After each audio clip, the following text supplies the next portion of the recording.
खुलुमबाय। गिबियावनो बयनिसिमबो थुनलाइयारि हानजा खन्थाइ बिबारनि जानानै आंनि गोसो गोरबोनिफ्राय गाहाम हामलायनाय, सिबिनाय आरो खुलुमहरनायखौ जासिहरग्रोनाय जाबाय। दिनै जों फोरमायहरनानै गोजोननाय मोन्दोंदि थुनलाइयारि हानजा खन्थाइ बिबारा दिनै 6थि बोसोराव आगान होबाय। थामहिनबा दिनै थुनलाइयारि हानजा खन्थाइ बिबारनि 5थि गायसनथाइ एबा जोनोम सान।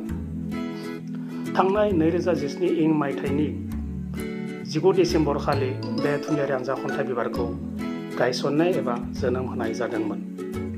जोंनि गुबै थांखियानो जाबाय जाखांफुनाय लाइमोन लिरगिरिफोरखौ जा हायो थुनलाइ सोरजिनायाव थुलुंगा होनाय।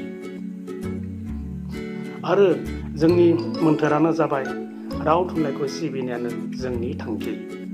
मिजिं थिदोंदि जाबायदि दा जोंनि थुनलाइयारि हानजा खन्थाइ बिबारखौ अनसायदों बेबायदिनो इयुनावबो अनसायलांबाय थागोन।